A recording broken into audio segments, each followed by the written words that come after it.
drifting ship, I took a look inside.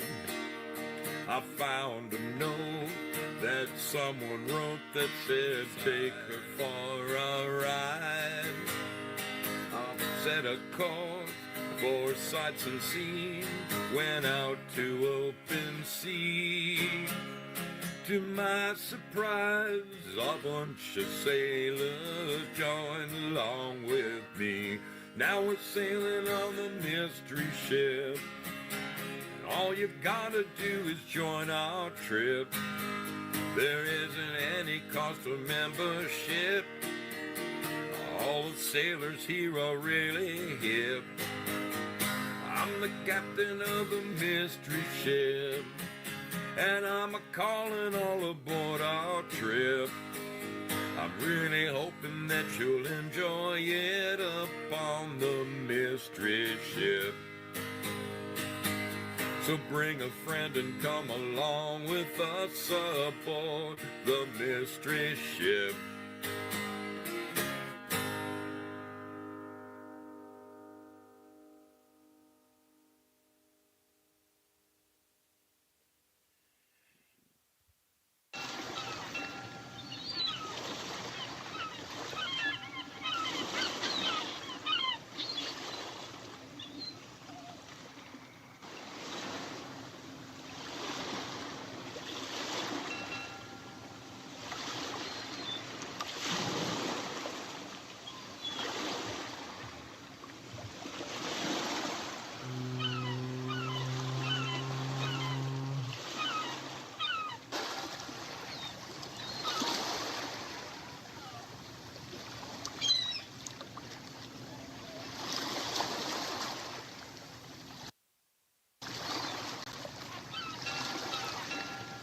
There she is, the girl of the hour.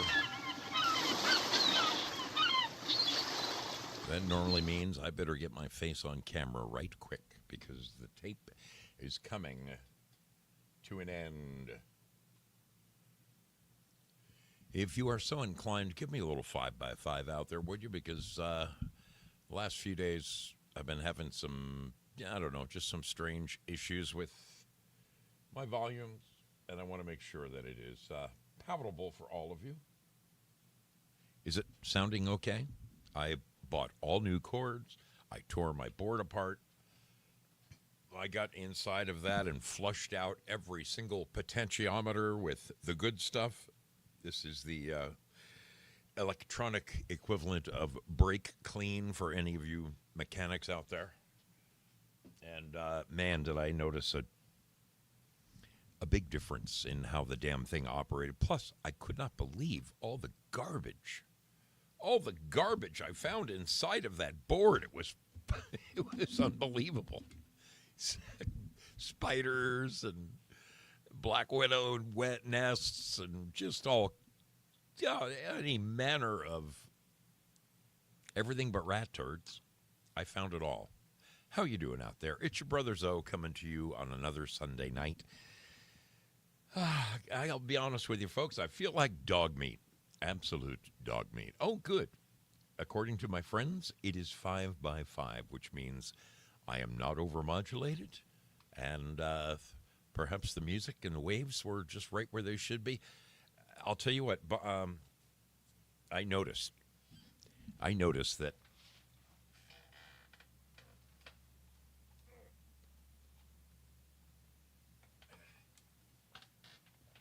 these damn microphone cords, right? Standard rock and roll microphone cords like the mics that we used for ages and ages. You know, I guess they have a shelf life. These are probably, I can't tell you how many times I set these very cords up playing in rock and roll bands, and I guess it gets away from you. I guess it really does get away from you. These have to be, I guess they're 20 years old, if not older. And so it was time for new cords. And you should see these. Look at those bad boys. They got gold on the inside and all the connections. They're heinous. I could not believe the price of two 15-foot cords, okay? I am livid at how much things cost. But what you gonna do? What you gonna do when they come for you, bad boys? Bad boys. Good evening, R. Charlie. Good to see you tonight. Well, I am happy to be here, folks. As I mentioned, I feel like dog meat. I for a solid week now, I have been having some problems not worth discussing on the air, and it's just, man, it has been hell. My grandson spent the night last night, and, when we set this up, when we planned it a couple of weeks ago, my intent was that the two of us would get together. We were going to work on my building out there. We were going to put the little eyebrow roof across the door. And, man, I'm not feeling good. Let's just say it's safe to say that I'm not feeling good basically from my neck down to where I sit on my gluteus maximus. Anywhere in between there, then there's been something going on there it ain't good. It ain't good. But let's say hello to our beautiful people. Why not? Okay? We're live in 5 locations that I can count. And I'm thrilled to death to be here. Thrilled to see your smiling faces. Look at them. Look at them all. All right. Let's say our hellos to the wonderful folks hanging out at Pilled Foxhole. Crazy Chuck with a K, first man in the door. Due diligence, my dear brother. Never forgets to share a grog with me. Thank you, my man. Always good to see you. Always. I hope you're hanging in, my man. Hope you are hanging in at that little bomb you dropped last Sunday is still. I've been thinking of you all week, man. You are in my prayers. Girl Patriot, how are you doing? Hope your husband is doing better. I know he is on the mend from spending time in the hospital. Hope he is rounding third and headed for home, or at least somewhere between second and third. Can we at least hope for that much? Okay. Who else? Who else we got hanging out here? All kinds. Artist 61, Steph, how are you doing? Good to see you. Good to see you, little lady. Man. No shortage of wonderful folks hanging out. Prayer Warrior Girl, how are you doing? Always good to see you. And look, the beer men. The beer men have, we talk about rounding third and headed for home. They've made it home, and they are sending people my way. Good to see all of you. Look at these great people jumping in. Look at them all pouring in. Salty nuts, apple cider vinegar, 2 tablespoons, and a glass of water every morning. I better start doing that. 2 tablespoons and a glass of water every morning, apple cider vinegar. I'll bet it beats Pepto-Bismol. I'll bet it does. All right, wonderful. EO2 Dave, how are you doing? John Otter. Look at these incredible people. Willie Fix-It. So many friends. Sigurd the Dragon Slayer. Hey, it's just great to have you all. Thanks for hanging out with us over at Pilled Foxhole. Let's get a gander over at Rumble to see if we're live. We are live there, and it says that there's 5 folks hanging out there. How are we doing? Look, someone coming in a little low. I'm coming in a little low. I mean, I have more to give. Don't forget, I have plenty to give. Who on earth would have the name Zoso 1776, but that's the name over on Rumble. I like it. I'm partial to that name. Good to have you aboard, as well as the other folks hanging out at Rumble. Thank you for being there. How about over at the Tube? What kind of tubers we got going on? Pumpkin Pie is listening to Uncle Zoe. That's a beautiful thing. It's a good thing to know. We've got some wandering souls hanging out over at YouTube. Wonderful. Wonderful to see you all. How about in Twitch land? Yes, it says there's somebody watching there, so that's good. That's a beautiful thing. And, of course, last but not least, our champions, our world champions. Yep, there they are. wearing the crown and not bragging at all about it are the wonderful sailors over at D Live, better known as Lemon Land. How are we doing in Lemon Land? Syllabore in the house, Peggy Dancer, Val Kimber. What did he say? I just like his frozen yogurt shop, Frozos. Frozos. I'm going to have to find out about those. I don't know about Frozos.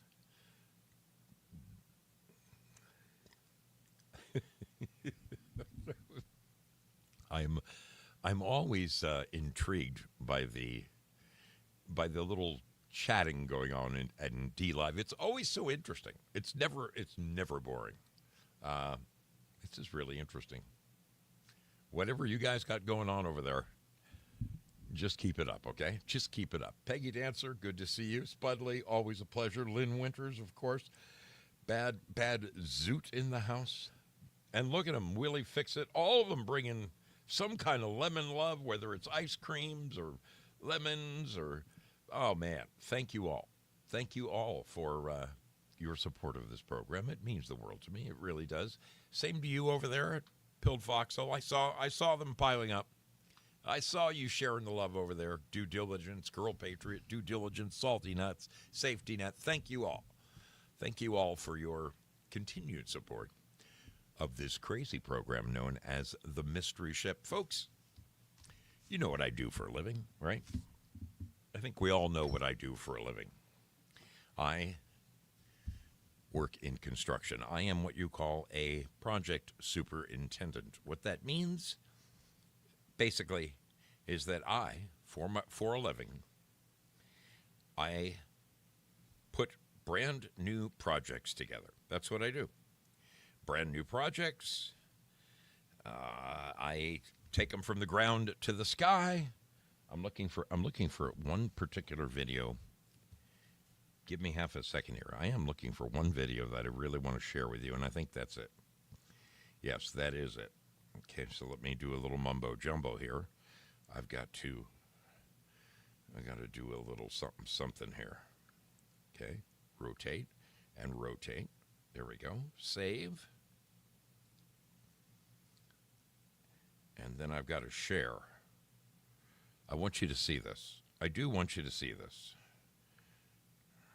Share. And I'm not even going to mess around. I'm just going to go right to the source. Right to the source, right where I'm going to share, right there. Bingo. Boom. Next. I don't want it to be public. I want it to be unlisted. And then give it the old XXX. No, it's not for kids. All right, I'm uploading a 13-second video just because I want to share it with you. Folks, I as a guy who builds new buildings for a living, my life revolves around three things, okay? Making sure the project moves along in a timely fashion, bringing in manpower and materials as they are needed in order to complete the project on time, and last but not least, making sure that my project finishes on time, or sooner if possible, and B, makes money. That's what I do for a living. Now, you can break it down further, but those are the basics right there. That's what I do. I'm an adult babysitter for a bunch of 20 to 50-year-olds who decided not to be doctors and lawyers for a living. They thought they would come work in the construction world because they weren't turned on about how to run computers as a child, or they didn't have computers as a child. Those are the men that I work with. Because of that, problems arise. Problems arise all the time. We are always given a beautiful set of drawings from the architect, known as plans, and we try to bring those plans to fruition. Now, sometimes There's an age-old expression. I'm sure everyone has heard it before. It sure looks good on paper. You know, it sure looked good on paper. Yeah.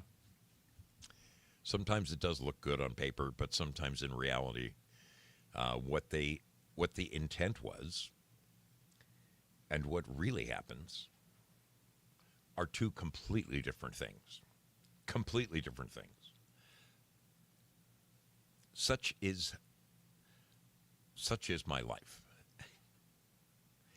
Because what this means is I jump into my main arena, okay? My main arena is solving problems. That's true.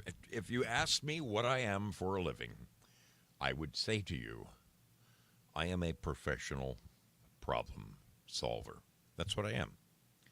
Because guys will come to me and they'll say, hey, man, you know, it says this piece of wood's supposed to fit in here and it doesn't, and how am I supposed to do that? Or the painter will come to me and say, hey, man, this is the color. This is the exact color on this swab, and you can see I put some on the wall and it doesn't match. Or you name it. You name it. Something each and every day of my life. Each and every single day of my life, something somewhere isn't going the way it was intended to go. And that's when I leap into action. Somewhere behind this masked man there's a big S on my chest, and I jump into a phone booth and I come out and I say, okay, boys, let's see the problem. Oh, yeah, okay, that gutter.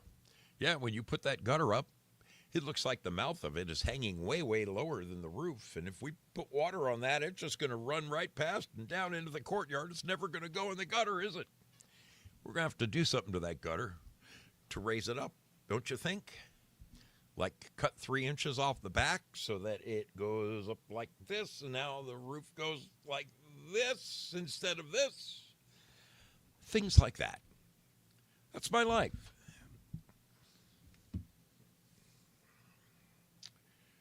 Now, in the construction world,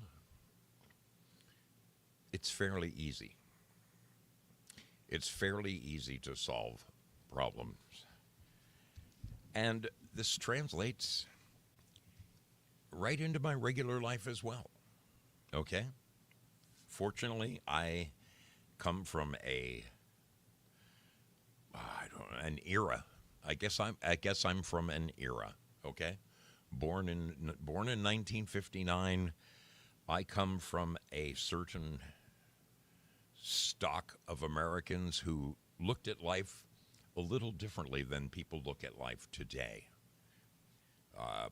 With a lot of urging from my father and my uncle and all of the other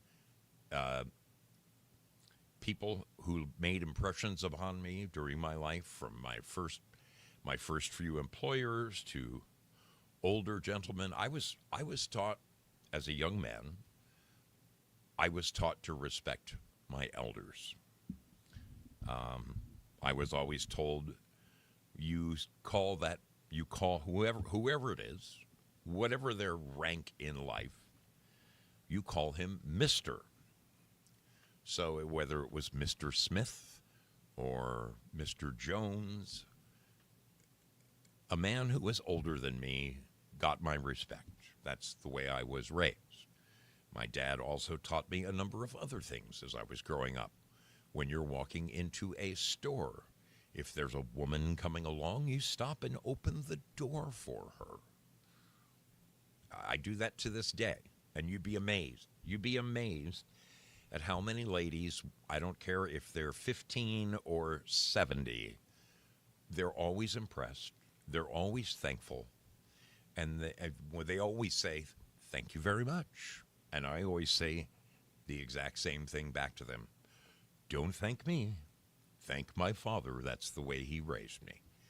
And they'll quip back, well, good for your father. I don't know. Respect is something that you either have it for your fellow man or you don't. And I can tell you this, in the construction world, respect, especially as a team leader like I am, is something that you earn. You don't demand it, okay? I have gotten very far with the guys that I work with because I never asked them to do something that I wouldn't dive right in and do myself. And many is the time when I instructed somebody to do something, asking them to do it, not telling them to do it, asking them to do it. And I could see they were struggling, and I could see by how they were approaching whatever it was that they're doing, maybe they didn't have the right tools. Maybe they just needed to think about it a little differently. Maybe they needed a little of this or a little of that. And many is the time where I would just go and grab a handful of stuff and jump out on the scaffolding with them and climb up there and say, and hang on a second, see how you're wedging this in here? You're trying to push that, but can you see how it's wedged back there? You got to unwedge that back there. Then the whole thing can slide in. Now you're going to get a nice tight fit or whatever. But not being afraid to dive in with my own two hands. I mean, if you were to look at my hands right now, a nice close-up of my hands, you would see that they are scarred, bloody, calloused. Knuckles have got, scabs on every knuckle, and it certainly doesn't look like I sell shoes for a living, okay? It's because I'm not afraid to pitch right in and get down in the trenches with my men. I would never ask them to do anything I wouldn't do myself. But the biggest thing of all is that I ask them to do things. I don't tell them to do things, because I can promise you this. Over the years, when I was a young construction worker working my way up the ladder, there were certain people in, positions of, well, let's just say, sometimes you worked for somebody who was just an asshole, okay? You would go to them and say, hey, I'm having an issue over here. This doesn't line up with this like it shows on the plans. Here's my plans. Here's what I'm supposed to do. And when I get over here, it just doesn't meet up. And I have worked for guys who would look you right in the eye and say, that's not my problem. That's not your problem? Aren't you the guy running this job? Or guys who create an unbelievable schedule. They've got unrealistic things scheduled. They have guys putting in ceilings and T-bar and electrical and lighting and all that right on top of guys below them who are trying to put a tile floor in, okay? So it's either one or the other, okay? You let the ceiling guy finish his thing and then bring in the floor guy, or let the floor guy go first, and when it's all done, drive one of those neat little scissor lifts on there and attack the ceiling. But you're not going to do both those things at the same time unless you are a piss-poor planner. And I'll tell you what, people, I've met a few of those in my day, because those are the guys. When the tile man and the ceiling guy go and approach him and say, look, man, you got both of us working in the same place at the same time. What were you thinking? And he turns to them and says, that's not my problem. Those are the kind of guys that you just lose respect for. Personally, I've always tried to be an open-minded individual. I know that not everything goes perfectly. It doesn't. Hope for the best. Plan for the worst. But be flexible. Be flexible.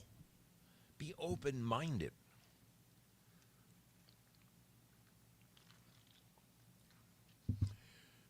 Right now, I am on a project in a place called Grants Pass. Grants Pass, Oregon. Have you heard of it?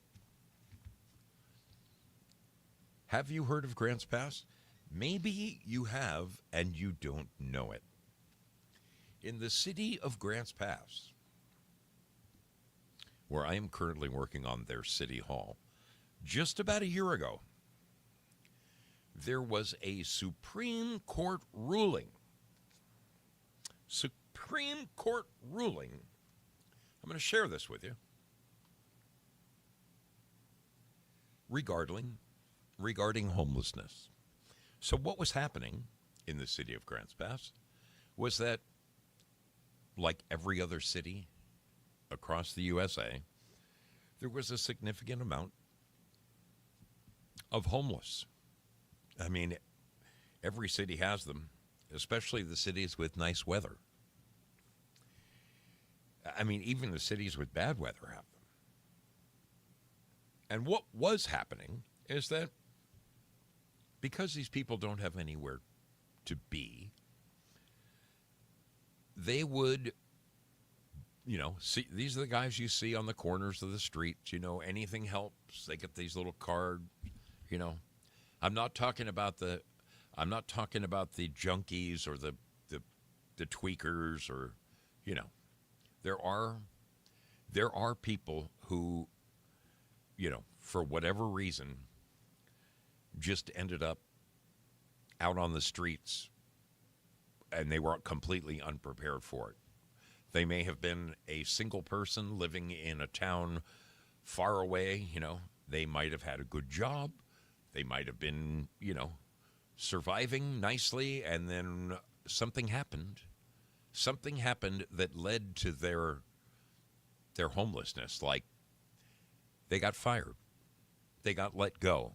And they didn't have a nest egg in the bank to live off of while they looked for another job. A lot of people live hand to mouth these days.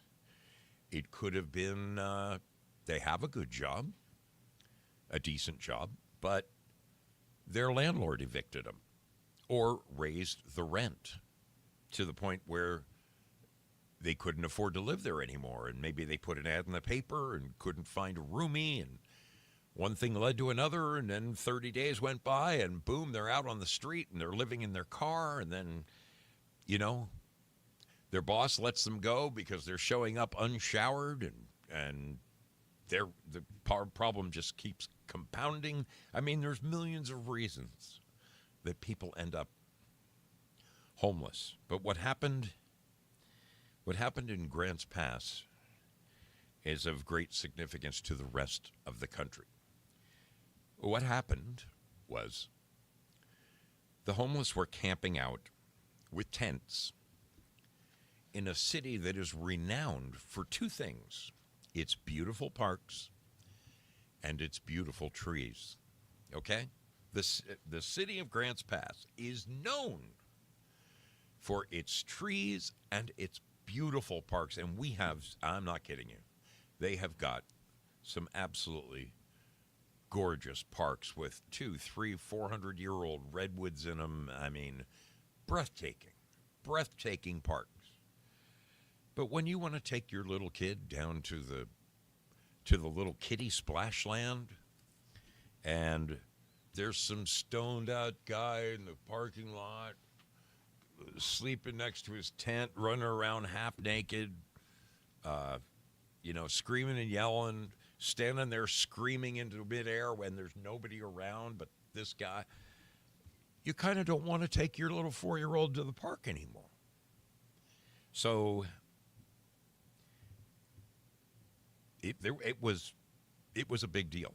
It went to the city council. It became a court case, and here's what they decided.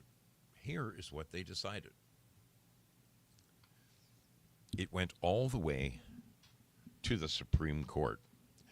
The Supreme Court's decision in the city of Grants Pass versus Johnson, June 28, 2024, almost 1 year ago, allows cities and counties to enforce anti-camping ordinances, effectively legalizing the clearing of homeless encampments. This ruling essentially overturned the Ninth Circuit Court Martin versus Boise case, which had previously limited such enforcement. The Supreme Court's decision means that cities can now criminalize sleeping outdoors, even when safe and adequate shelter is unavailable, and impose fines or jail time for those who do so. Little teeny tiny grants pass right where I'm working, all the way to the Supreme Court. All the way. Why, holy guacamole, Spazzo Yeti, thank you kindly, buddy. That is mighty generous of you. I greatly appreciate that. Thank you for the fleet. Seriously. So, all right, let's see if my video came up. Well, let me refresh this because it should be. Yes, there it is. Okay. Now, this is just a very, very short little video that I shot. So what happened for me,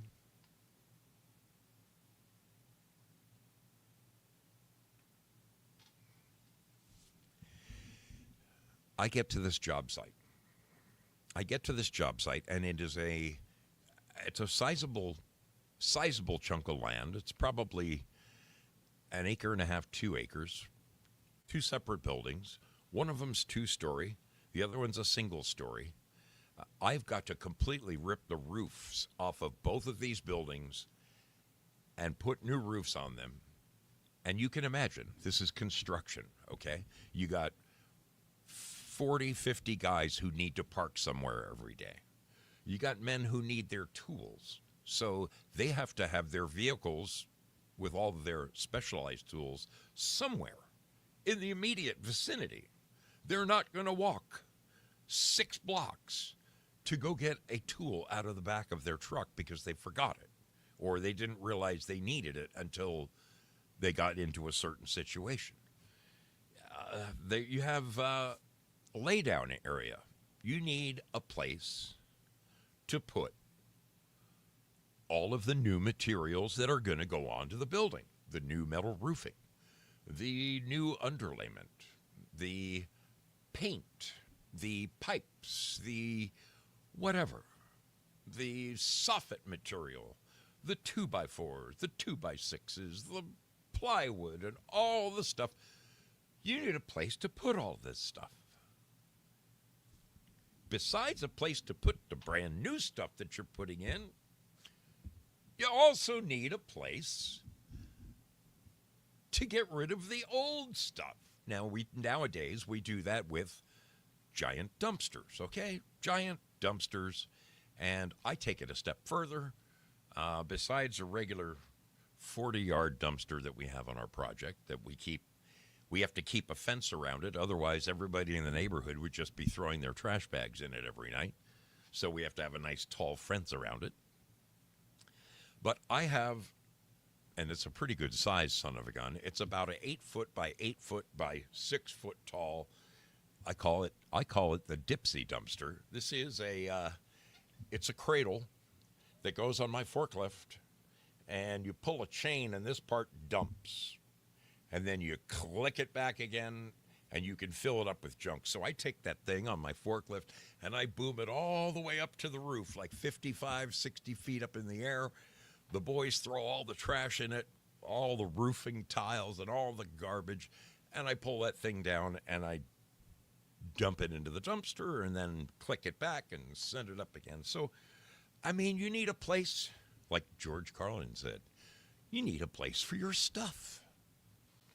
And do you know, this job was supposed to start like 4 months ago. But like every other job in America, delays, prolonged discussions about, well, what color do we want the roofing to be? And, we just don't have that kind of money. We do something, every time there's a new project, there's something called value engineering. And what value engineering means is that you just go down the line and you say, okay, can't afford that. Get rid of that. Can't afford that. Can't afford that. Oh, that's way too much. We're just going to live without. In fact, forget everything else in the bond. Just do this up here, okay? That's all we want you to do. That's all we have the money for. That's how it works. That's how it works in construction. That's the way it's always worked in construction, unfortunately. People shoot for the stars. They get the look at the price and they say, holy shit, I can't afford that. And so they dial it back. And we give them the best we can for the whatever, try to give them the most bang for their buck. Just before we started this project, they had mowed down an old gas station, and there was a giant empty lot right across the street from the project. That's where we were supposed to park. That's where we were supposed to have our quote-unquote lay-down yard. We could have kept our dumpsters over there. We could have kept all the new material over there. I could have put my little office trailer over there and hooked it up. Had a little, maybe a little air conditioner. All of that. But no. What happened instead? Let me show you. Let me show you what happened instead. They took that field. They took that field and they turned it into this.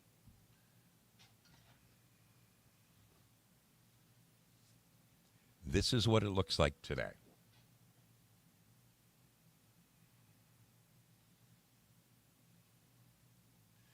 So, and that's, honestly, that's so short. It's so short I'm going to play it again because, hang on a second.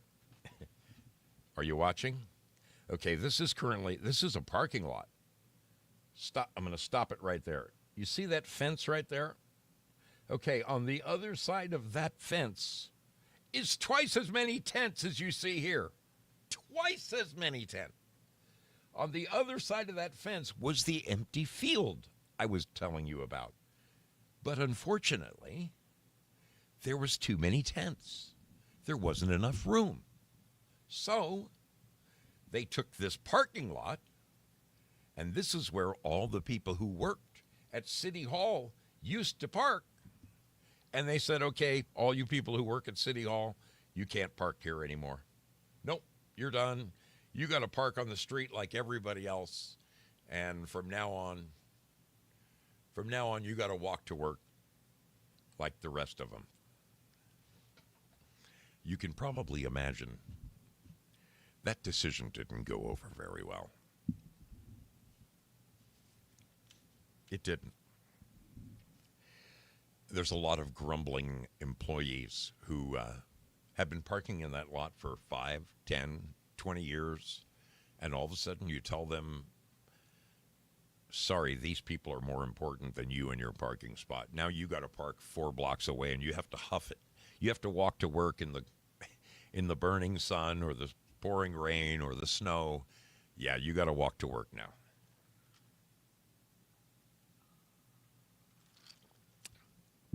Not a very popular decision. It's kind of interesting, to say the least. Now,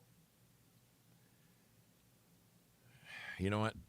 Before I get into the heavy duty part of this, because it's going to get heavy duty. It's going to get heavy duty. I need to do what I always do. I need to do what I always do, and that's give both you and me an opportunity. Yes, an opportunity.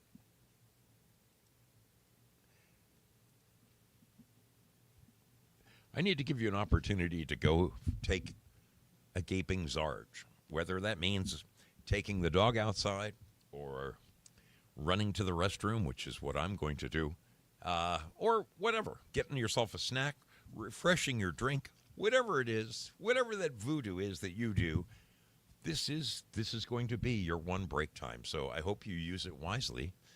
For those of you who are just going to hang around, I've got a really interesting video to show you. So we'll see you on the other side of this little video. Now, tonight's conversation is going to get pretty interesting, and I want you to stick around. I value your opinion, people. We're going to be opening up the phones. We're going to be having an interesting little conversation. But in the meantime, you got 2 minutes. 2 minutes to go do that voodoo that you do. So do it, baby. Do it. And do it wisely. We'll see you right after this.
You know, I know all those people. I met all those people in one fashion or another. Great and wonderful people they are. So, you know, I am probably one of the elder statesmen here. I know there's a small handful of people here who are older than I am in my chat, and that's what I love about this chat is this chat has people from probably people in their late 20s all the way to their 60s and 70s, and I love all of you. I love the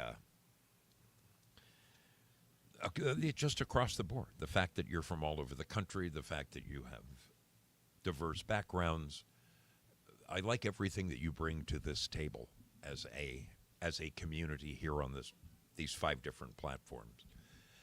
Let me tell you that in my lifetime, as a child, when I was a child, we didn't have the homelessness that you see prevalent today. Okay? In fact, it didn't really exist that I recall, and I'm a pretty analytically and visually, my perspicarum is up there, okay? My visual and analytical awareness is at the higher end of the spectrum. Not a lot of things get by me. I am always looking at something and wondering, which is why I do this for a living. What the hell else would make me want to do that? Okay, when I was 10, we moved to California, and through one of my dad's friends, a business associate of his, there was a gardener that we got, and he was dirt cheap. And this poor man, he was a white man, an elderly white man. His name was Clarence. Clarence lived in his car. I'm talking the very late 1960s, 1969. So Clarence would work all day in the summer sun, and I always wondered because he always wore a jacket. He always wore a jacket. It didn't matter what time of year it was. And he would pick weeds. And he did a nice job, you know. When he came over, he would start at one end of the yard and go to the other, and you know, he wasn't like a Japanese gardener, okay? But the man would work all day for like $20, okay? I mean, so I think that my dad and the guy that he worked with who recommended Clarence, I think that they thought they were throwing the poor guy a bone, you know, and at the same time getting the weeds pulled in their yard that they didn't want to get out and pull themselves. But as far as people living on the street, so 2 things happened. The first was in 1965. In 1965, the federal government withdrew funding for state and community hospitals providing psychiatric care. Okay, that was 1965. This was a significant step in the deinstitutionalization movement, which aimed to shift care for the mentally ill from large state hospitals, where they were previously housed, to small community-based services. Your little mom and pop shops in the local neighborhood. They closed the big giant sanatoriums, and all of these patients became wards of the state, so to speak. So now each of the states had to deal with the issue of where we're going to put the loonies. Okay. Now, and I don't say that, I don't mean anything. You know that Where are we going to put the mentally challenged? Let me rephrase that. I am not a callous jackass of an individual. Just sometimes my zeal for humor leads me astray. Sorry. Pardon me. In 1981, when I lived in California, I would have been 22 years old, President Ronald Reagan further reduced funding for California mental institutions, including repealing most of the Mental Health Systems Act, the MHSA, which provided federal funding for community mental health centers. This action further contributed to the decline of state hospitals and the release of patients out into the community. Now, folks, I remember when this happened. Okay? I remember when this happened because this was like the first time that you would see people sitting on bus benches who were talking to somebody who wasn't there, pointing and having a conversation with someone who is either invisible or in another dimension that you and I can't see. It was very sad. And, you know, your heart kind of bleeds for those people. You think to yourself, my God, what's to become of them? And they would go around to the back of the supermarkets, and they would eat the food that got thrown away out of the markets. You know, I'm talking vegetables, rotting garbage, old bread. You know, they rummaged through the trash cans, and then the supermarkets got wise to it because they were tired of cleaning up the mess around us, so they started locking their trash cans, which pushed them out further and further. And it became a mess. It's really when this kind of thing became a mess. A little later on came the cheap drugs, okay? I'm talking all the glass that's on the street, all the stuff that really bends your mind, the stuff that rots people's teeth out, the really ugly, cheap stuff made in people's bathtubs. You put that together with another part of the community, and boy, you got a recipe for disaster. It's sad. It is sad to see hundreds of people in just the very tiny community that I am currently working in Grants Pass, Oregon. It's sad to see these people out in tents with nowhere to go, nowhere to take a shower. They did put up new fencing around the outside, so at least passersby don't have to look inside and see whatever craziness is going on in there. Did it clean up the streets? It's just another Band-Aid, because it's only going to be a matter of time till the people in that neighborhood get sick of it, and they're going to insist that the camps be moved somewhere else. And then, of course, after a little while, that camp is going to become unfavorable with the locals, and it'll move somewhere else and somewhere else. And you're not solving the problem by just moving them. It's very sad. I want to play. I have a short video. For you that I want to play. I could have chosen. I looked at 36 of these, okay? From Las Vegas to Philadelphia to Los Angeles to Oakland to Newark. Homelessness is everywhere now. It is.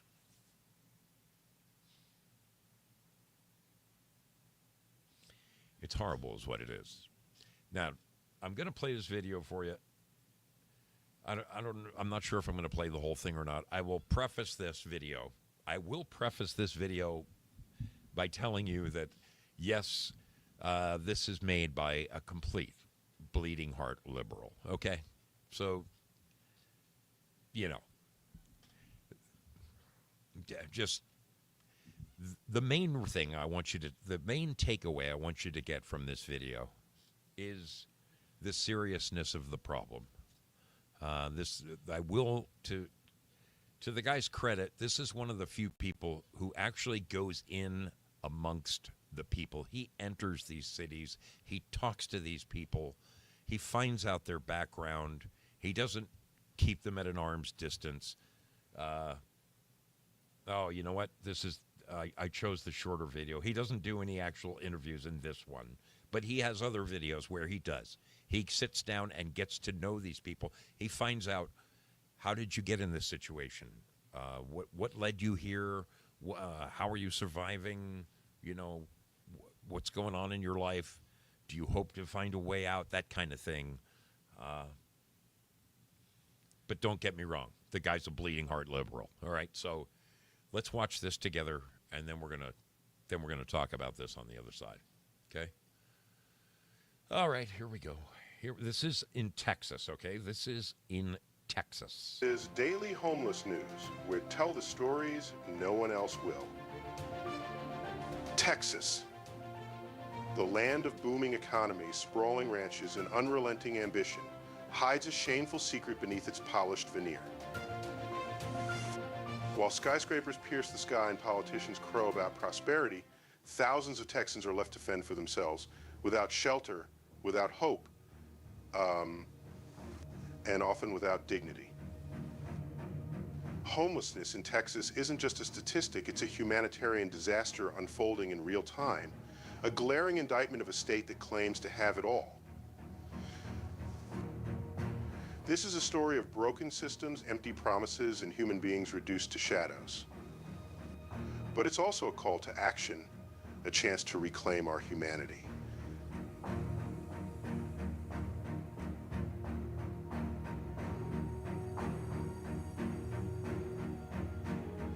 Before we dive into this gut-wrenching crisis, please take a moment to like this video, subscribe to our channel, and share your voice in the comments below. Your support is more than just a click, it's a lifeline. Out there, thousands are struggling in silence, too exhausted, too defeated to speak up. Together, we can carry their stories, raise the volume, and demand the change they deserve. Let's be the voice they no longer have the strength to raise.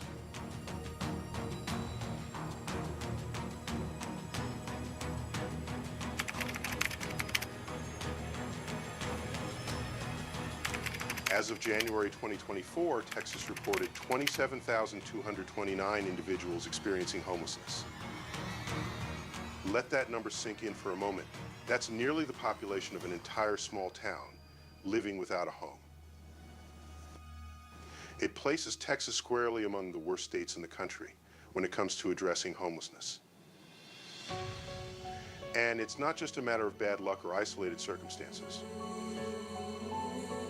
According to the U.S. Department of Housing and Urban Development, this figure marks a staggering 12% increase from the previous year, driven by three major forces: rising rents, wages that haven't budged in years, and a social safety net so riddled with holes it's practically useless.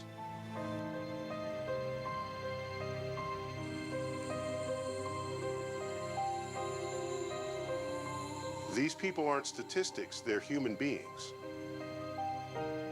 They're mothers trying to keep their kids safe in a car parked behind a grocery store. They're veterans who served this country and now struggle to find a place to sleep. They're children going to school without knowing if they'll have dinner that night. Each one of them carries a story we never hear because society has trained itself not to look. The homeless in America, and especially in a state as wealthy and proud as Texas, serve as a quiet but undeniable indictment of a system that continues to reward greed while abandoning those in real need.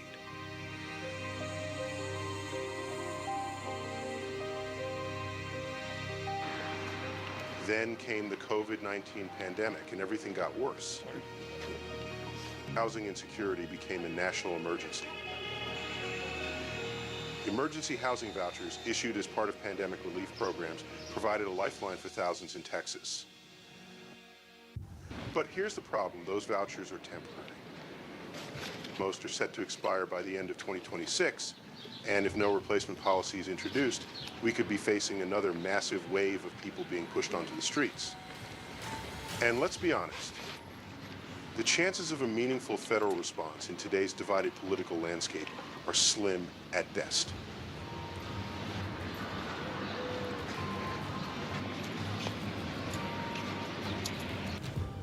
Add to that the devastating hurricanes that struck the Gulf Coast in 2024.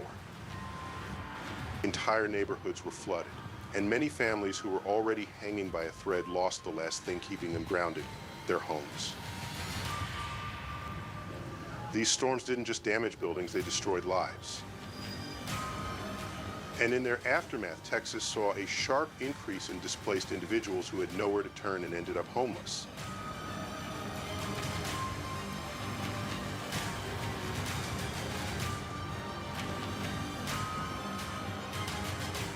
Texas has long marketed itself as the land of opportunity, a place where hard work pays off and anyone can make it.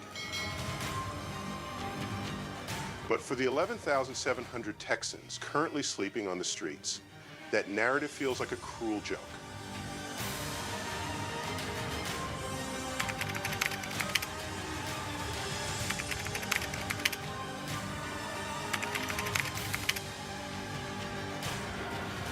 The homeless in America are not invisible, they've just been ignored. But the longer we pretend they don't exist, the more we become complicit in a failure that defines who we really are as a society.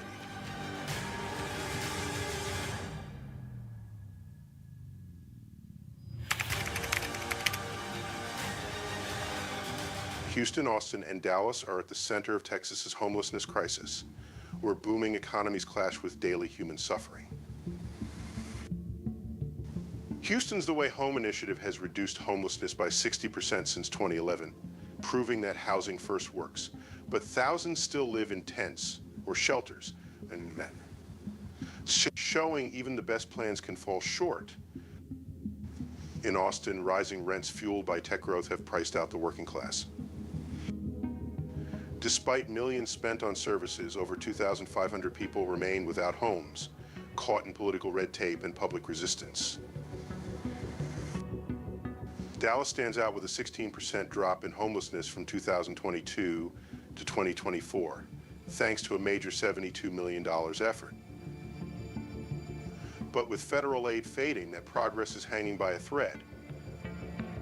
These cities are trying, but it's not enough. The issue goes deeper than poverty or policy. It's about how we treat the homeless in America as problems to be moved instead of people who need support. Until we shift that mindset, no amount of funding or plans will truly fix what's broken.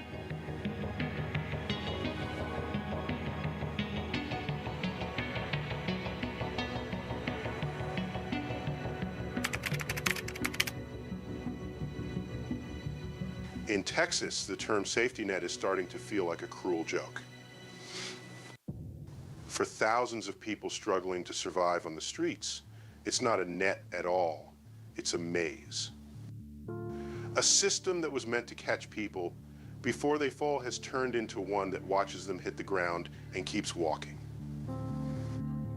Take healthcare, for example. For someone experiencing homelessness, seeing a doctor isn't just difficult, it's almost impossible.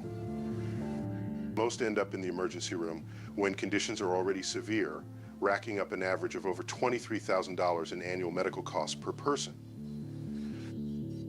Taxpayers foot the bill, while chronic illnesses, untreated injuries, infections, and mental health crises go unchecked. Emergency rooms have become the de facto clinics for the homeless in America, but they're not built for long-term care, nor are they equipped to deal with trauma that's more psychological than physical.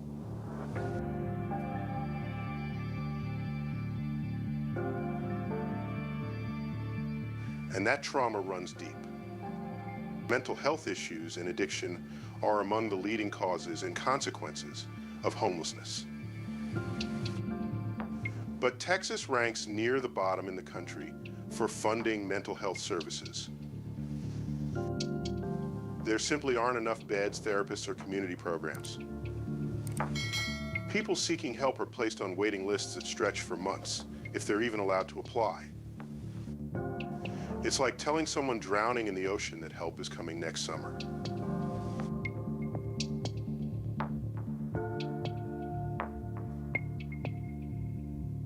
Then there's the issue of work. We love to say, just get a job. But what if you can't shower? What if you don't have an ID or a place to rest or a clean pair of clothes? Many job applications still ask for a permanent address, something tens of thousands of Texans simply don't have.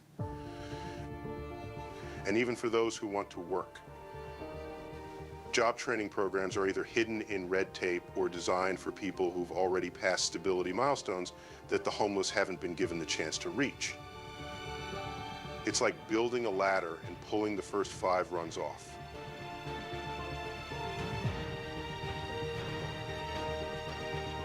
Texas boasts about its low unemployment rate, pointing to growth and opportunity. But that's cold comfort to the man sleeping behind a dumpster who never gets called back after interviews because he looks unprofessional.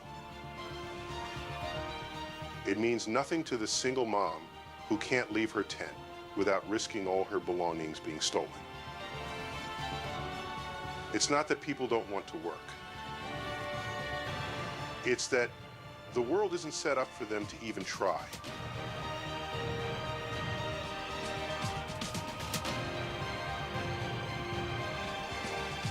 And here's the kicker: when people try to survive, they're punished for it. Texas, like many states, criminalizes basic human behavior. Sitting, sleeping, or asking for help on the street can get you ticketed or arrested. Panhandling, loitering, and setting up camp, even peacefully, are now treated like crimes. The 2024 Supreme Court decision in Grants Pass v. Johnson gave cities across America the legal green light to fine and jail people just for being unhoused, and Texas didn't hesitate to use it.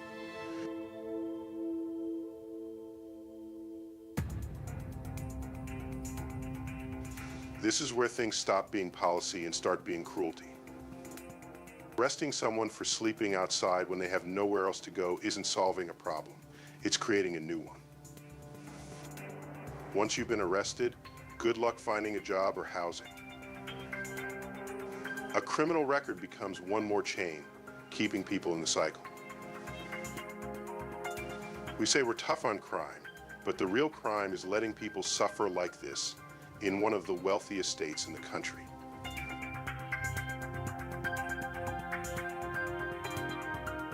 What we're seeing isn't unique to Texas, but it's a brutal example of what homeless in America has become, a problem we choose to punish instead of solve.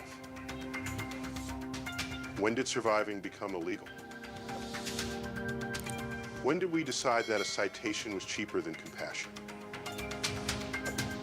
The truth is, it's not cheaper, it's just easier to look away, easier to blame, easier to arrest than to assist, but easier doesn't mean right.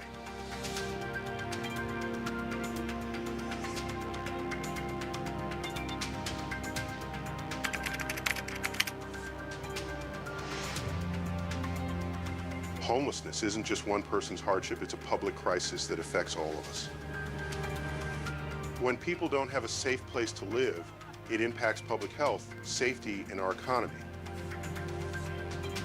Chronic illnesses go untreated, mental health declines without support, and diseases spread more quickly when hygiene is out of reach. Communities feel the effects too, services get overwhelmed, and fear starts to grow. Instead of seeing homeless individuals as neighbors in need, people begin to see them as problems. That fear leads to division, making real solutions harder to reach.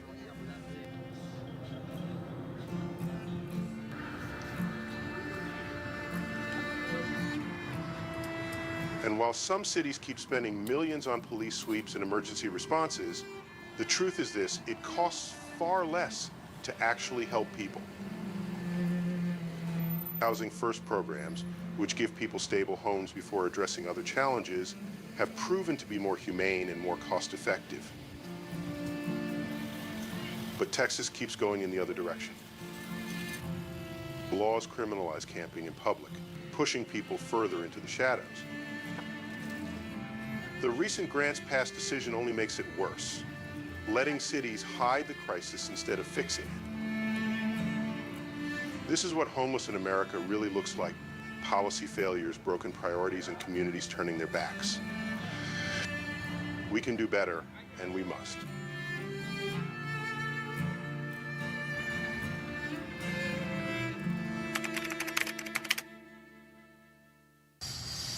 The answer isn't complicated. Homelessness in Texas isn't some mystery. It's the predictable result of years of policy choices that ignored the needs of working people. The cost of housing has skyrocketed in cities like Austin and Dallas, with the average rent for a modest apartment hitting $1,800 a month in 2024. Meanwhile, minimum wage in Texas is still $7.25 an hour. That math just doesn't work. To avoid being rent burdened, you need to make more than $25 an hour, something far out of reach for many. At the same time, the state has a massive shortage of affordable housing. For every 100 low-income families, only about 36 affordable units exist. Developers keep building luxury condos, but the people who need housing the most are left with nothing.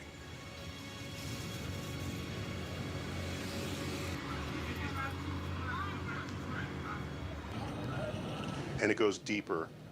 The roots of this crisis are tied to systemic inequality.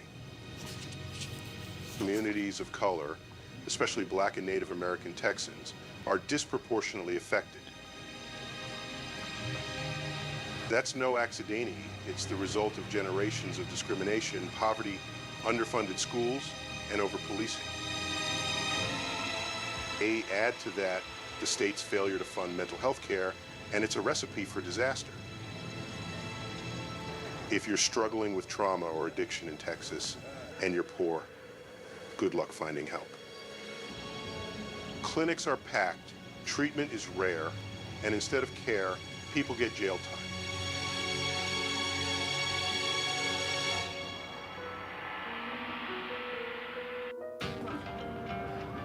Let's be clear, most people experiencing homelessness didn't get there because of bad choices. They got there because they had no choices. And instead of support, the state hands them fines and arrests. You know, there's only so much of this son of a bitch I can take. Okay? Mostly I wanted you to see that video just for the footage, because it really does he does encompass the whole gamut. I suppose several of you saw the addicted ones, okay?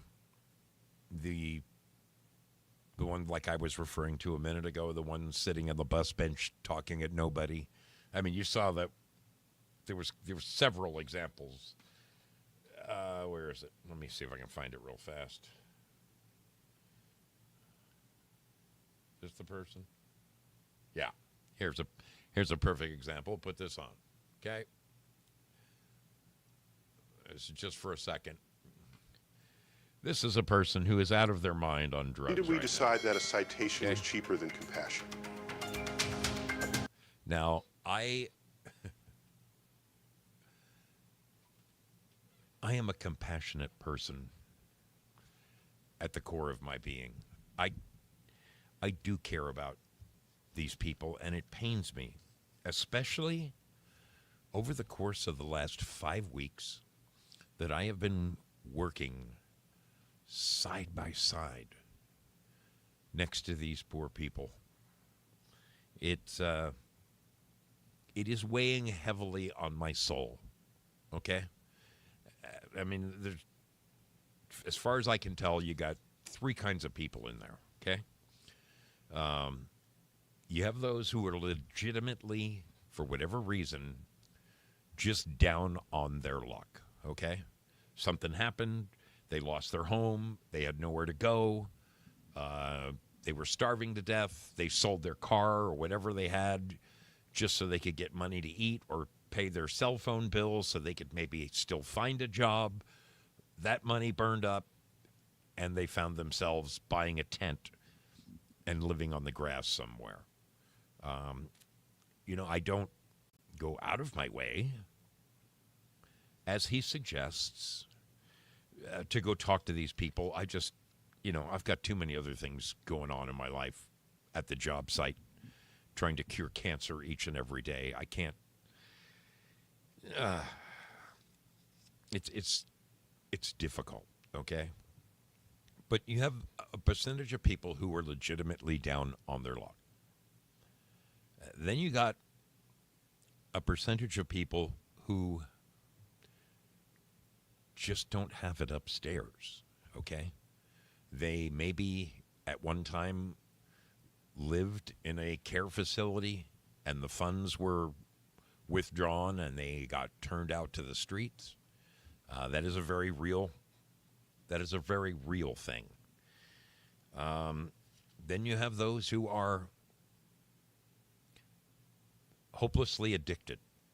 Maybe they came from one of the other two areas, okay? They weren't that well wrapped to begin with, and getting high numbs the pain of being homeless. Or once they lost everything, they're like, what the fuck? You know, at least if I get high, I don't have to think about the fact that now I'm homeless.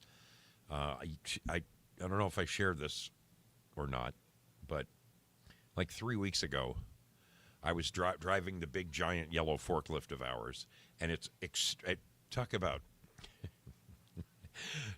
having to have your wits about you. Okay, the project is located 2 blocks from a school, so we've got parents who come on their way to work, drop their kids off at City Hall because it's a 2-block walk to the school from my job site. So there's an ungodly amount of traffic. So I'm trying to weave a forklift out into traffic between cars and get this bucket up in the air and drive up onto the sidewalk without breaking any trees or breaking any sidewalk panels. And I got to raise this bucket up and then come back again without breaking any trees and put this big bucket up on the roof. It is extremely harrowing to do so. I've nipped a couple of trees. I've broken a couple of branches. It's embarrassing, but it just is. But I had a girl from across the street, and I'm going to guess this woman was 30, and she was standing literally in the gutter in the street behind my forklift. Big, giant, chrome yellow forklift. I put it in reverse, so now it's going beep, beep, beep, warning, forklift backing up. And this girl is just sitting there hitting her crack pipe right in front of God and everybody. And I stick my head out of the cab and I look at her and I go, honey, can you move? I'm trying to back up. She just, I put the thing in park. I put the brake on. I get out and I literally grabbed her by her shoulders while she fervently continued to hit that crack pipe. And I put her up onto the sidewalk by her shoulders so that I could back up and drive my forklift. It's so sad. It is really is sad. How the hell do we clean this mess up?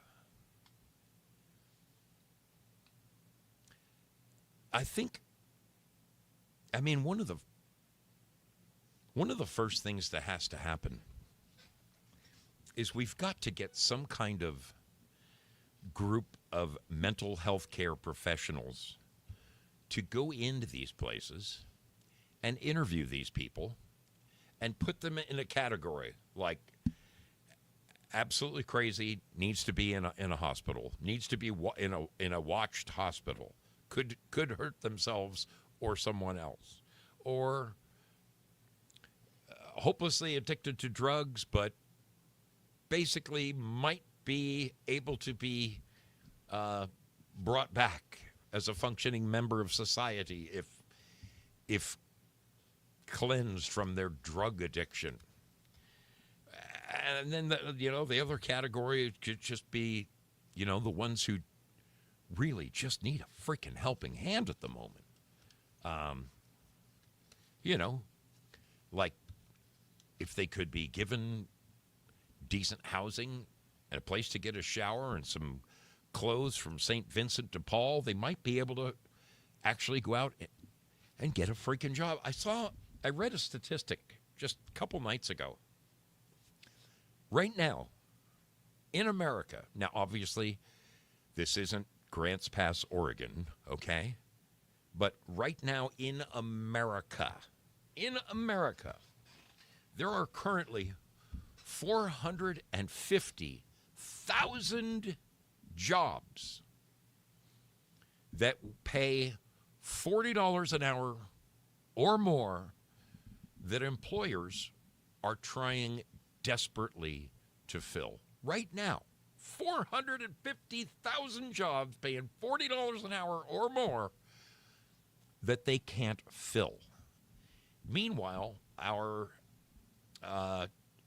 statistics show that there are currently, and this is just men, this isn't women, this is not including women, just young men, ages 18 to 25, men. There are 7 million men right now who are not looking for work for whatever reason. Either mom and dad continue to let them live on their couch or down in the basement.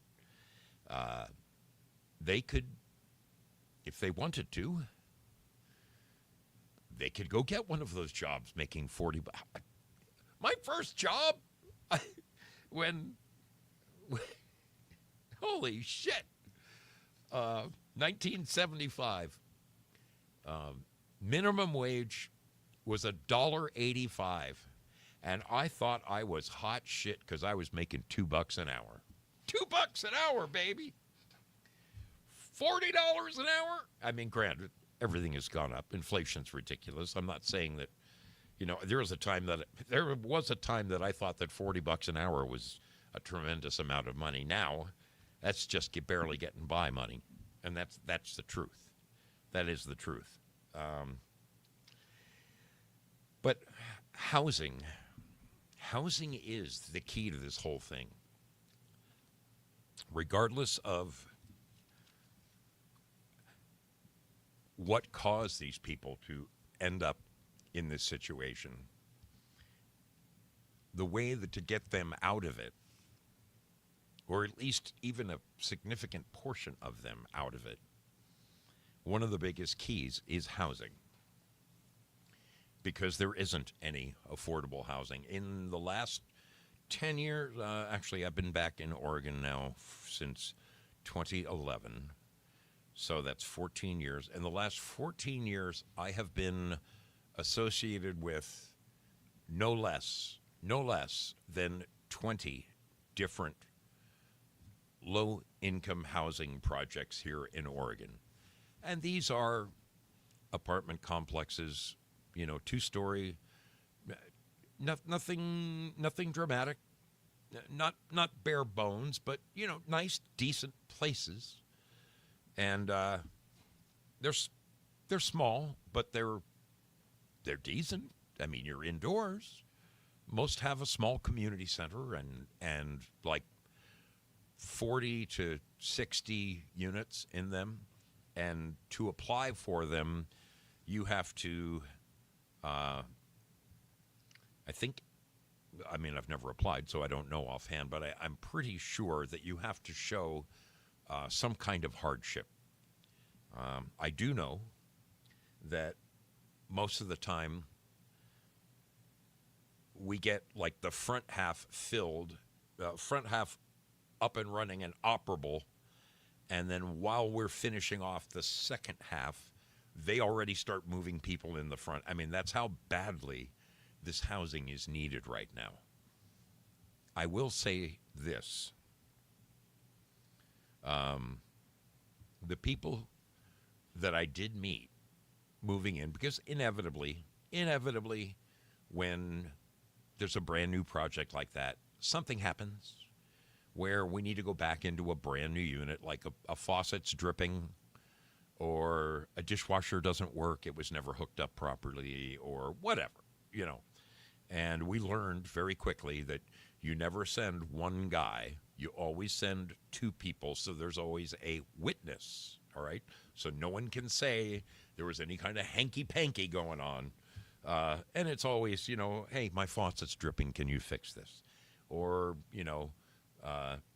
my dishwasher doesn't turn on, is there something wrong? And it might be the breaker was turned on. It's simple, easy fixes. But in doing these small tasks, you get to talk with the people for a minute. And, I remember speaking with one woman who said she was so thankful. She didn't have a stitch of furniture, nothing. She didn't have a table. She didn't have a chair.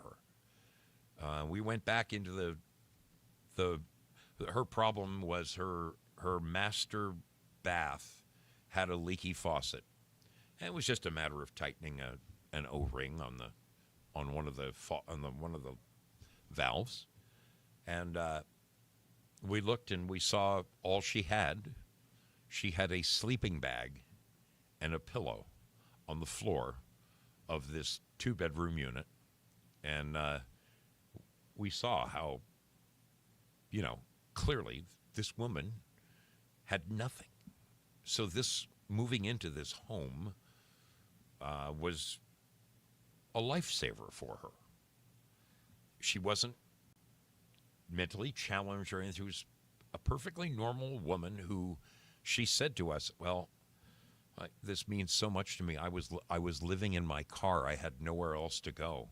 And I was so happy when they applied and they took me, I think she had a small duffel bag with her clothes in it. And the guys and I felt we were so moved that we went down to the local, there was I don't know what it was, Goodwill store. We bought her a kitchen table with 4 chairs, and we brought it to her. And this woman cried. She was so thankful. We said, hey, we have a housewarming gift for you. We just want you to have some place to eat breakfast in the morning. And we set the table up, and we set the chairs up for her, carried them up the stairs. The woman was beyond thankful. I mean, she cried. It was her first furniture. But what amazed me was right next door to her was a family with 2 cars, 2 brand new cars. One of them had paper plates. All I'm going to say is I don't think they were born in this country. I'll leave it at that. Very nice clothes. 2 brand new cars. Boy, they really needed that housing, didn't they? I don't know who's in charge of it, but affordable housing is going to be the key to getting any of these people off the street. And it's fun. I mean, myself, I'm paying it's just under $1,400 a month in rent. Okay, that's how much my rent is. Just if I was to have to, if something happened, right? If this house burned down to the ground tomorrow, and I had to go get an apartment somewhere, apartments are exactly as he said. They are $1,600 a month, $1,800 a month. Renting is horrific. It is a huge problem. So there's no easy solution to this. I mean, how do you would have to here I am, a professional problem solver. That's what I do for a living. I solve problems. Holy shit, I look at this issue and I'm like, where the hell does one start? Where does one start to solve this problem?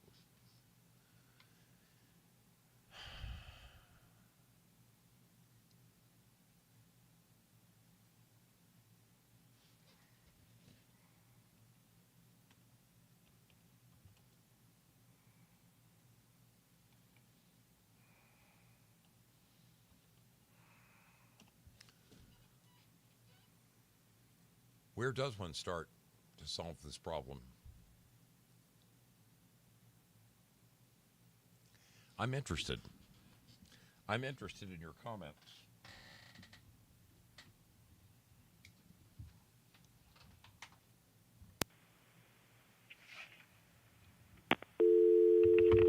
All right. On the bottom of your screen is a phone number. I invite you to call in because, seriously, I'm stymied. You know, we can find money for this and for that. Billions are given every day by lobbyists to bribe senators and congressmen.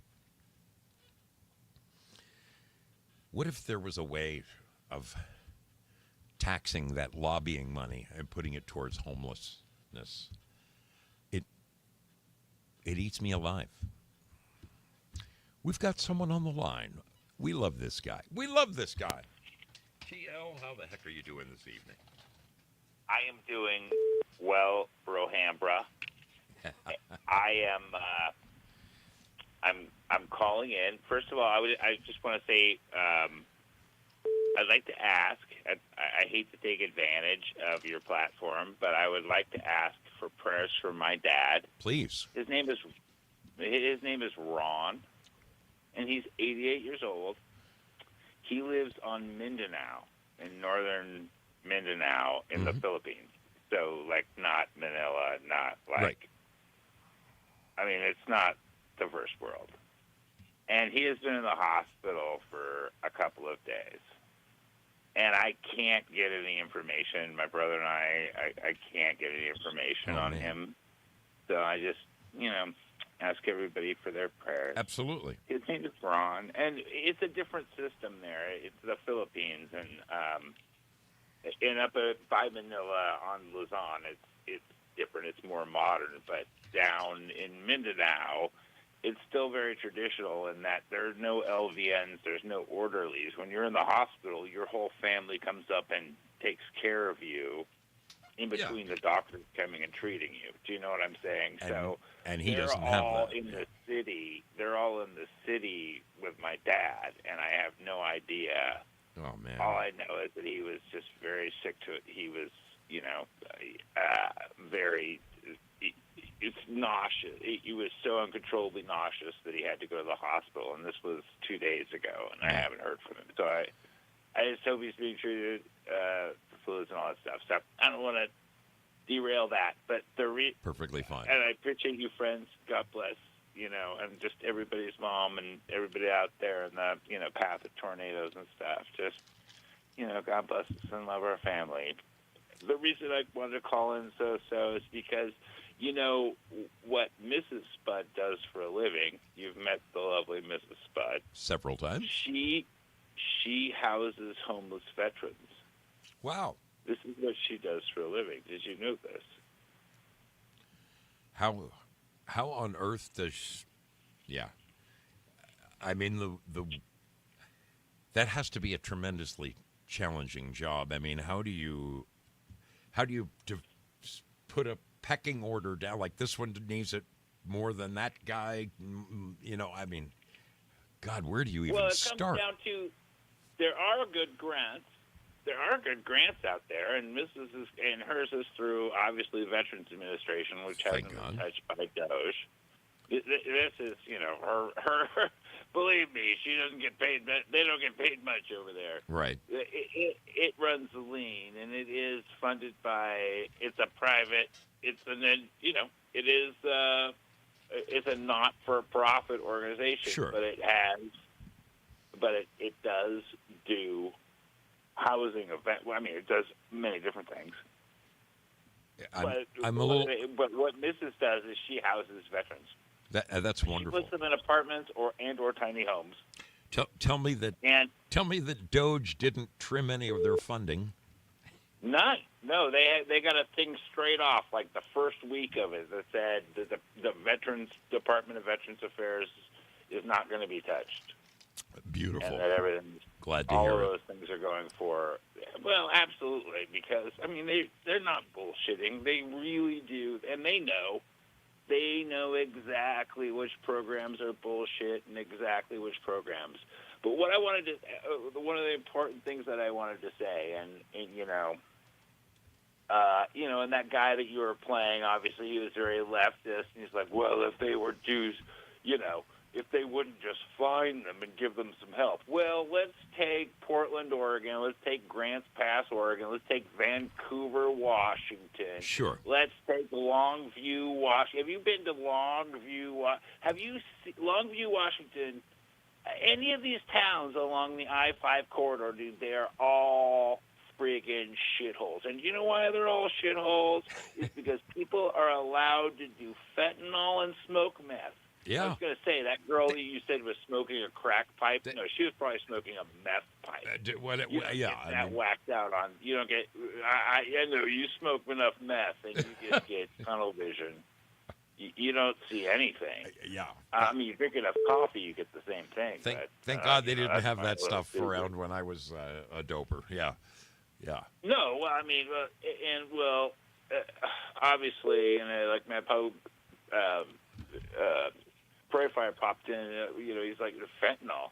It's fentanyl, dude. This fentanyl thing, I mean, it destroys people because you don't even have to be, you only have to get lost on it for a month or 3 months and your life is destroyed. And even if you get clean, now you're looking at years trying to build your life back where you just got your credit destroyed. Yeah. You don't have a place to live.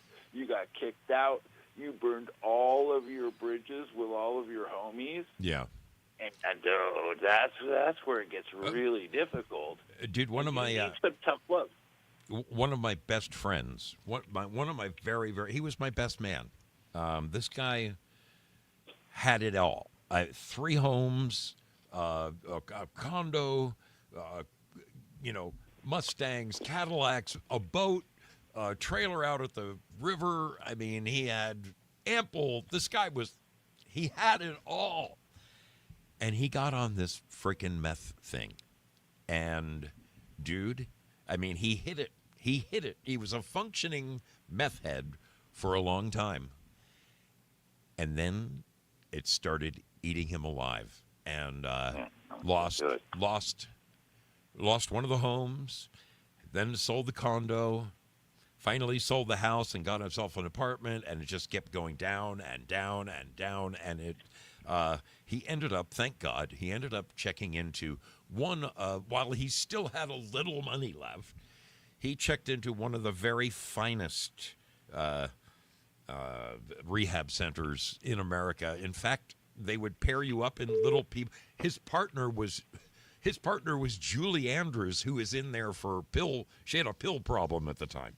And so, I mean, a high-class place. And they told him that meth, of all the shit out there, that meth is it gets into your brain so deep, it controls you so much that even if you graduate from this place with flying colors, they said you have a 93% chance of going back to it. I mean, yeah.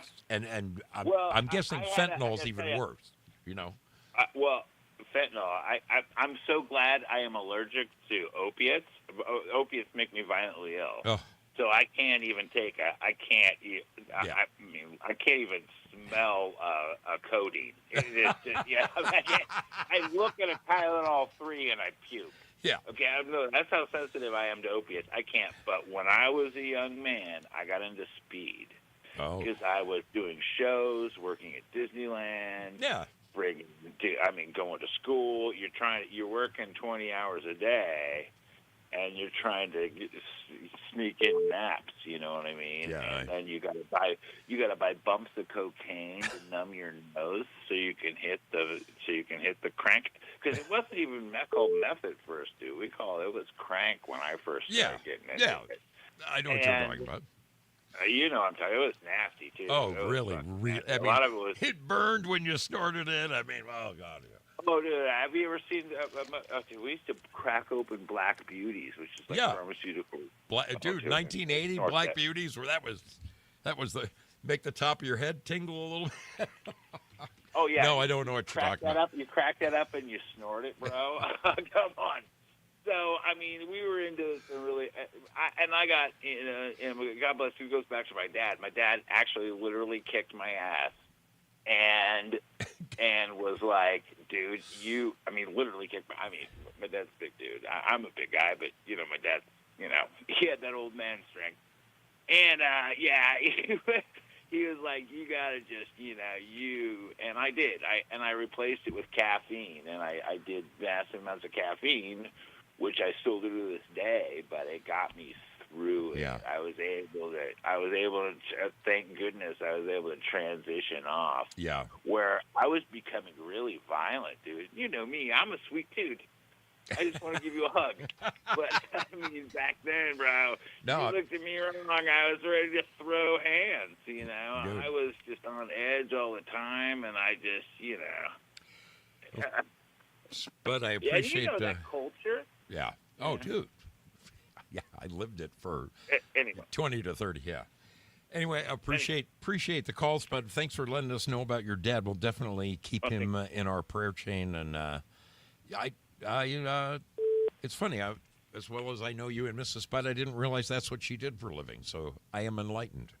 Thanks for that. Well, yeah, and she also works at a winery in her spare time. Did you know that? That I do Anyway. know. That part I do remember. She's a workaholic, that Yeah. girl. She's all over it. Okay, Joseph, Love you, my thank man. you. Sorry for the rambling. Well, you're good. Love you. Love you, my man. Love all you Thanks guys. for calling. All right, bye. Bye. Bye. Well, that is awesome that Mrs. Spud is helping to find homes for our veterans. That is phenomenal. We've got a caller right now from the 610 area code. Welcome aboard the mystery ship. Who do we have on the line? Captain. Yes, indeed. How are you doing? Oh my God. It's Well, a- I always seem to, punch in when there's not something on the line, like a bag or a clock or a fucking. Anyway, oh man. no matter how many times I chime in. Anyway. Well, what are your thoughts on how we can help alleviate I'm the homeless sorry. in this country? I'm sorry, Captain. I think we're going to solve that problem, because you and I know that we both don't wake up early in the morning and strap on clothes to go do favors for other people, right? Right. We don't do that. We have a calling, right? And Yeah. we never get paid enough to solve the problems that we do. And I know you know what I'm talking about. Amen. I'm right there with you. Amen. Spad. Right. Yeah. Right. So we just keep doing what we keep doing. Yeah. As much as we can. Man, it's so it hurts so badly because when I give one of these characters $5 or $10, I know I'm not helping them. I feel like I'm furthering their downward spiral. No, you never need to think of it like that, Captain. We give because of who we are Yeah. and who speaks to us. I mean, yeah. What they make of that is God's will, and you need to let it go. Yeah. Right. Right. Right. Which is why I donate so much to the people on this website. Dude, I don't think comes back. I don't think you've ever cashed in a gold pill in your life. Yeah, I never have. I never have. We love you, brother. For those of you who don't know, this is our dear friend Spazzo Yeti, and just one of the most generous and wonderful men you'll ever meet in your whole life, right here. Well, only on this website and these people. Well, hey, Spaz, I appreciate your call, my man. I really do. Yeah, I appreciate what you do, Captain, and you lead us on to sunny beaches and brighter shores. And Sometimes this might not be the show, but I try. none of us ever really realize what we do, just like none of those guys on the beaches of Normandy ever realized Yeah. what they did Holy and what guacamole. sacrifices. Yes, we don't. And, Yeah. In chat, the hill you would die on. Well, you know what? You never know what kind of hill you're going to die on until you start striving for it. And once you start striving for it, you're never going to stop until you're dead. And I guess that's the position I'm still in. Well, I'm still alive. So are you. Yep. Still giving it hell, Here we brother. go. Not stopping now, baby. We all need help. Yeah. And we all need words of encouragement. That's and we true. all need a pat in the back or a pat on the head Or a kick in the ass occasionally. or a kick in the ass. Amen. Or a kick in the ass. Sweep the leg, man. Love you, my brother. Thank you for calling in. I love you too, All right, Captain. We'll Hold on. we'll wrap at you soon. Be Good night, sir. Be good, my friend. Our dear brother Spazzo Yeti checking in there. And man, he's right. I don't have to feel guilty about flipping him $5 or $10. I mean, when you give to your fellow man, it's like, I mean, I feel that I don't want to. I want to think that they're going to go get a bite to eat with it, is what I think, Even if it's even if it's just giving them their next hit. I don't know. Thank God I don't know anything about drugs today, because when I cleaned up 20, 30 some odd years ago, it's a damn lucky thing I did. Wow, they didn't have that kind of stuff when I was young. Welcome aboard the mystery ship. Who do we have on the line? Hi, Zoso. It's Dave. Dave, how you doing? I'm doing good. How are you doing? Hanging tough, my friend. Hanging tough. Yeah, it didn't sound like it was doing too good there in the beginning of the show. I sent you a DM. I hope you read it. It will. It will. It's just mind over matter is that's where. Yeah, bullshit. It's white. It's a white chalky substance. Trust me, I've been there. Okay, but I got one question for you. Yeah. On this big subject, this big wonderful, this thing that we're all wondered about. How can we fix this problem? Yeah. Okay. Let me ask just real quick. What do you think would happen if all the drugs went away? Well, there would be probably about 50% of those people would be doing the worm real bad for about a month. Well, after that, okay. Yeah. Yeah. You know what? I mean, after everybody gets over the initial shock. Yeah, they would. And some of them would probably pull right out of it, I would think. Some, some would probably go, but I mean that happened when they took away the pain pills. Oh yeah. Okay. Yeah. There's a lot of people that went to fentanyl because of the pain pills. Crazy. Okay? Crazy. But And now you have to understand from the get-go that somebody is letting all these drugs in, okay, and they're taking a kickback from it. Oh yeah. And that somebody is the government. So the same people that are letting it in could stop it if they wanted to. Oh yeah. But yeah, one of the most comical things ever was what Nancy Reagan's war on drugs when they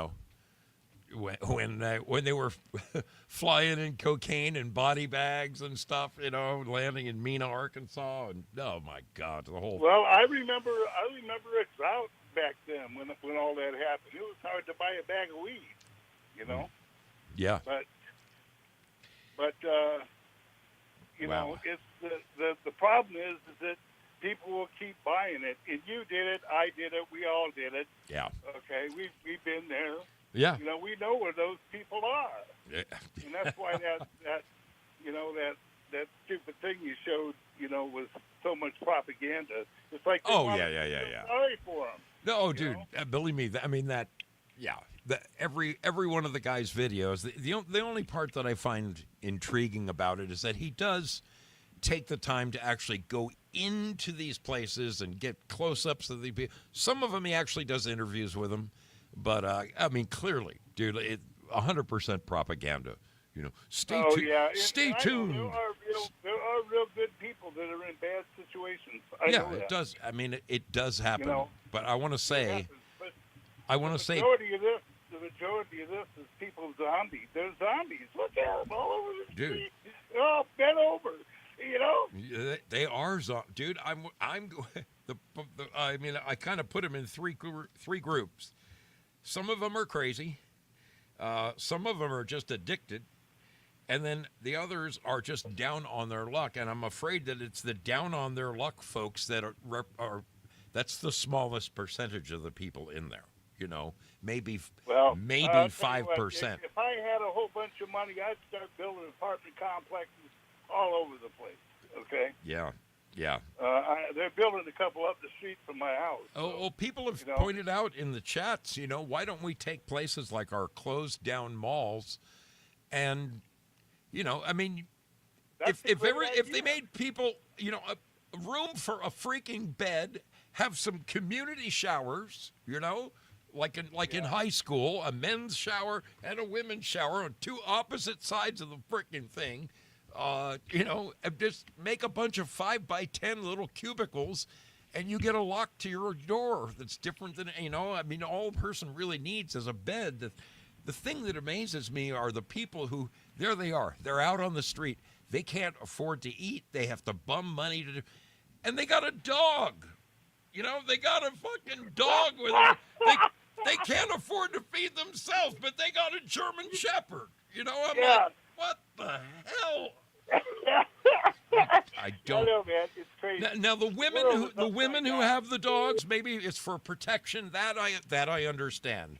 But the guys, so do I. But you still gotta feed it. Oh man, it's just sad. There's a lot of those people that live in those tents and they still have their jobs. Dude, I gotta admit, those are some of the nicest freaking tents I've ever seen out there. Some of them are pretty extravagant. Yeah. I was looking at a couple of them were like a couple thousand feet. Yeah, man, it's crazy. So, yeah, all right, insane. Anyway, Dave, always good to talk to you, my man. Always good to talk to EO2, Dave. Please read my DM. I will. Okay. I will. All right, buddy. Talk to you, bro. Have a good one. Thanks for the call.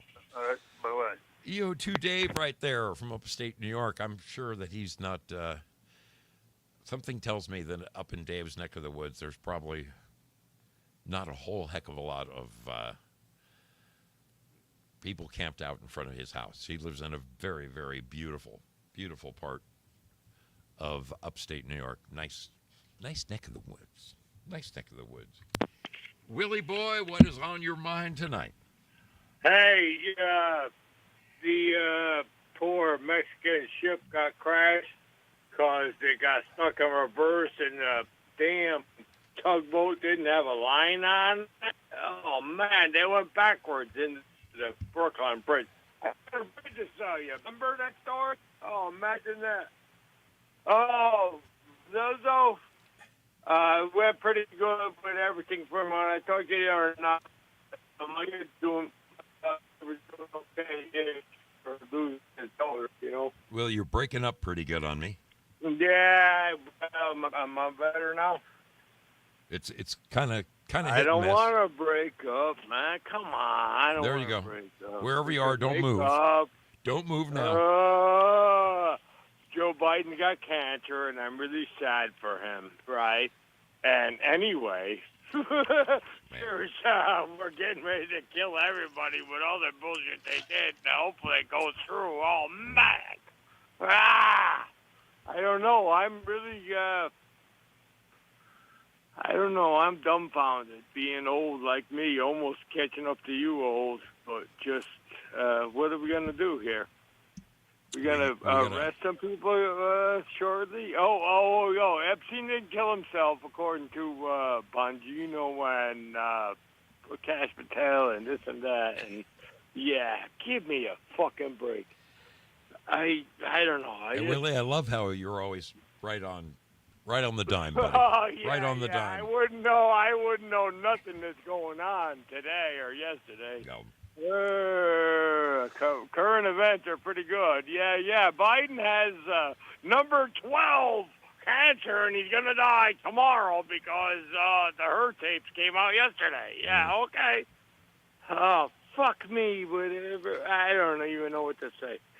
It's. I just wish we could get it right way around, because it used to be right way around, and we're really, I don't know, we're in that spiral in time or whatever. We must gotta be. figure it out. Trump must is be. doing his best, and everybody else ain't fucking backing him up. I'm pissed off. Yeah, I'm just mad. Willie, I got one more guy but you know behind you what? trying to call in. I want to get in before I got to hang this thing up. Hey, It's I'll running let you late. go, man. I love you, man. All right, but buddy. just how come? How come? Why? That's what I want to say. Yes. How come? Why? It's so fucked up. Yeah. All right. Well, I guess it just Love you, took a man. while to get the whole thing going. All right. Hey, good night. See Bye. you, buddy. All right. Well, I think I'm going to end it here because I've run about 10 minutes over, and I don't like to run over. I see my buddy Val Kimber is already up and running, and Val's I don't want to step on his toes. He's my buddy. I do want to thank all of you for coming and hanging out here. It's a topic that we just really are going to need to address. There's got to be a way out of it. As to how we got here, I can't help, part of me can't help but think that this was just another part of the carefully scripted plan that they put together, and it wasn't an accident. But it sure is going to be a mess to clean up, and it is something that we've got to keep at the forefront of our minds, because it's everywhere. It is everywhere you look, all over the country, and it is it's sad because these are human beings like you and me. It's a heartbreaking scenario. I want to take a second to ask us to please pray for a number of people. One of them, of course, our dear brother Spud called in to ask about his dad, Ron. Would we pray for his dad, Ron? 88 years old. God bless him. Please keep Ron in your prayers more than anything. Please pray that Spud gets some kind of message, one way or another, letting him know how his dad is doing. Please keep our brother Spud and his family, and especially his dad, Ron, in your prayers. May God bless them. May God bless them. Our dear sister, Girl Patriot, her husband is fresh out of the hospital, and I know he's not quite 100% yet. Would you please keep him in your prayers. Keep him in your prayers. Great dude. There's a wonderful Foxhole lady. She has her own show. It is a marvelous show. And she has been a guest on the Foxhole Squares, and she's supposed to be an upcoming guest sometime very soon. She goes by the name Lori1717. Let's see if you guys remember her. Let's see if I can look her up.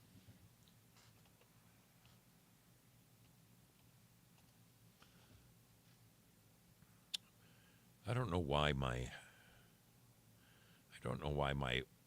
search bar in Pilled Foxhole isn't as good as it should be.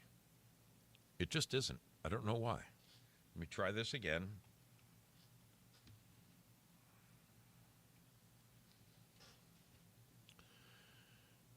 Yeah. It's strange, okay? Like Coffee Talk with Sandra, I go, this is the woman that I work with. We're doing our show together, and I'll punch in Coffee Talk with Sandra, and it'll come back and say, there's no such person as Coffee Talk with Sandra. Oh, well, I'm not able to pull up Lori 1717's channel, but she is a Foxhole content creator, and she's a wonderful girl who has recently suffered a stroke. Not able to pull. She's very young. I mean, please pray for her. Lori 1717, keep her in your prayers that she might recover as quickly as possible. I heard good news in that she took her first couple of steps this past week without a walker. I mean, when you get a look at this girl, you kind of wonder how is it she could be using a walker. My heart breaks for their family, her husband, and I'm sure they have children. Please pray for Lori 1717 that she makes a full recovery from this stroke. It's heartbreaking. She's a young woman. She's a young woman. Please pray for her. In addition, I'd like us to continue to pray for all of the moms out there. My brother Val Kimber, his mom, Batman, his mom. Please keep all the moms, my mom, if you would. Keep the moms in the prayers. Moms are so very, very important to us all. And last but not least, my dear brother Gary Flessner and our sister Leah Worth. Don't forget them. Do not forget them. Keep them all when you're talking to the big guy upstairs. I'm going to sneak on out of here, people. I'm way over time. I'm way 15 minutes over. Thanks for hanging out with me. I will see you on the flip side, folks. Thanks again for your extraordinary support of this program. Spazzo Yeti, 208 Outdoors, Just Jim. Holy smokes. Spazzo Yeti, a cup. Oh, my goodness. Oh, my goodness. You guys are just amazing. And those wonderful people over on Pilled, D-Live, thank you. Thank you so very much. I will release the scratch, and I will catch up with the treasure chest on the next show. That way I can give more away. I can give more away next time. All right? We will see all of you wonderful people on the next exciting installment of The Mystery Ship, which will be next Wednesday night. Next Wednesday night, okay? I'm gonna shuffle on off to Buffalo, my friends. It's been a very long week for your brother Zoe, and I got a long week ahead of me. We will talk to you all soon. Have a great week. Stay out of trouble. Love each and every one of you. Be good, my friends.